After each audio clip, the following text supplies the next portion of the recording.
Who is Sylvia? What is she, that all our swains commend her? Holy fair and wise is she, the heaven such grace did lend her, that she might be admired be. Is she kind as she is fair? For beauty lives with kindness. Love doth to her eyes repair, to help him of his blindness, and being helped inhabits there. Then to Sylvia let us sing, that Sylvia is excelling. She excels each mortal thing upon the dull earth dwelling. To her let us garlands bring.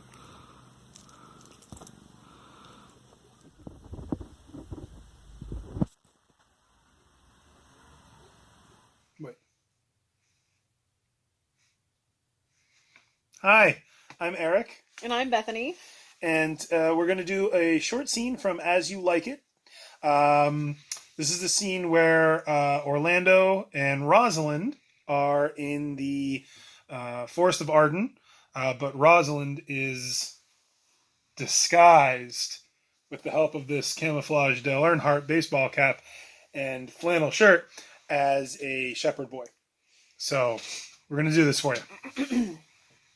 There is a man haunts the forest that abuses our young plants with carving Rosalind on their barks, hangs odes upon hawthorns and elegies on brambles, all, forsooth, deifying the name of Rosalind. If I could meet that fancy monger, I would give him some good counsel, for he seems to have the quotidian of love upon him. I am he that is so love-shaken. I pray you, tell me your remedy. There is none of my uncle's marks upon you. He taught me how to know a man in love. In which cage of rushes I am sure you are not prisoner. What were his marks? A lean cheek, which you have not.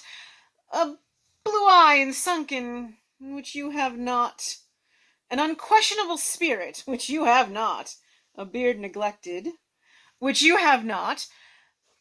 But I pardon you for that, for simply your having in beard is a younger brother's revenue. Then your hose should be unguarded, your bonnet unbanded, your sleeve unbuttoned, your shoe untied, and everything about you demonstrating a careless desolation. But you are no such man. You are rather point device in your accoutrements, as loving yourself than seeming the lover of any other. Fair youth, I would I could make thee believe I love. Me believe it? You may as soon make her that you love believe it, which I warrant she is apter to do than to confess she does. That is one of the points in which women still give the lie to their consciousnesses.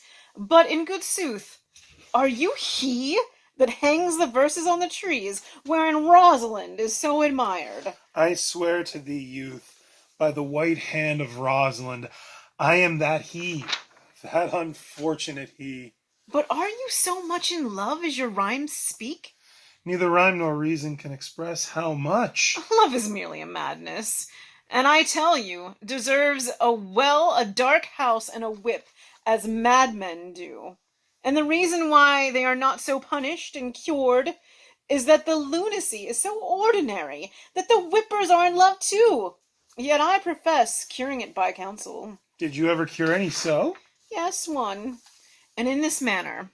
He was to imagine me, his love, his mistress, and I sent him every day to woo me, at which time would I, being but a moonish youth, grieve, be effeminate, changeable, longing and liking, proud, fantastical, apish, shallow, inconsistent, full of tears, full of smiles, for every passion something, and for no passion truly anything, as boys and women are for the most part cattle of this color. Would now like him, now loathe him, then entertain him, then forswear him, now weep for him, then spit at him, that I drave my suitor from his mad humor of love into a living humor of madness. which was to forswear the full stream of the world, and to live in a nook merely monastic. And thus I cured him. In this way I will take upon me to wash your liver clean as a sound sheep's heart, that there shall not be one spot of love in it. I would not be cured, youth. I would cure you, if you would becall me Rosalind, and come every day to cote and woo me. Now, by the faith of my love, I will. Tell me where it is. Go with me to it, and I'll show it to you. And by the way, you shall tell me where in the forest you live. Will you go? With all my heart, good youth. Nay, you must call me Rosalind.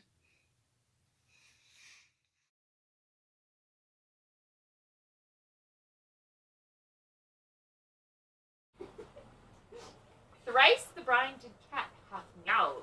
Thrice and once the hedge pig whined. Harpier cries, "'Tis time, 'tis time!" Round the cauldron go, in poisoned entrails throw. Toad that under cold stone, day and nights as 31. Sweltered venom, sleeping pot got. Boil thou first, I chambered pot. Double, double, toil and trouble. Fire, burn, and cauldron bubble! The lay of a finny snake in the cauldron boil and bake. Eye of newt and toe of frog, wool of bat and tongue of dog. Adder's fork and blindworm's sting, lizard's leg and howlet's wing. For a charm of powerful trouble, like a hell broth boil and bubble. Double, double, toil and trouble. Fire, burn, and cauldron bubble!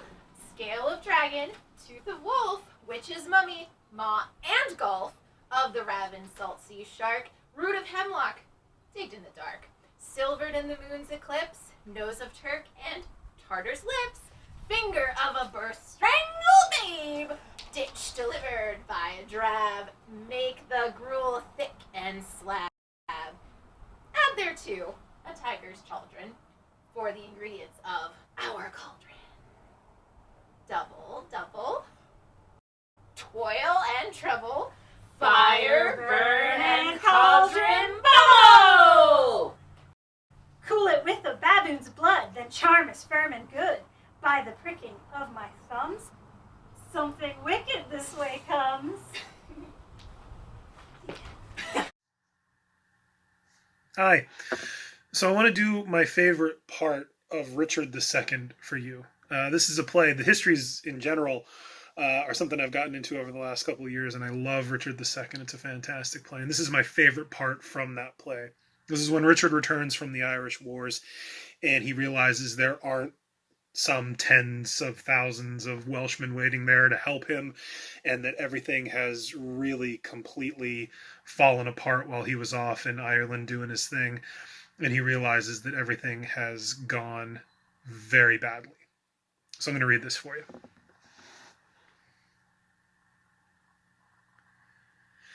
Of comfort, no man speak. Let's talk of graves, of worms and epitaphs. Make dust our paper, and with rainy eyes write sorrow upon the bosom of the earth. Let's choose executors and talk of wills. And yet, not so, for what can we bequeath, save our deposed bodies to the ground? Our lands, our lives, and all are Bolingbroke's, and nothing can we call our own but death. And that small model of the barren earth, which serves as paste to cover our bones. For God's sake, let us sit upon the ground and tell sad stories of the death of kings.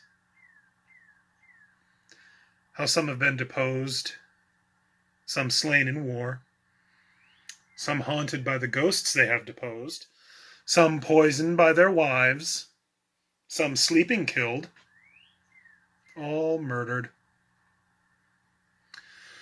For within the hollow crown that rounds the mortal temples of a king,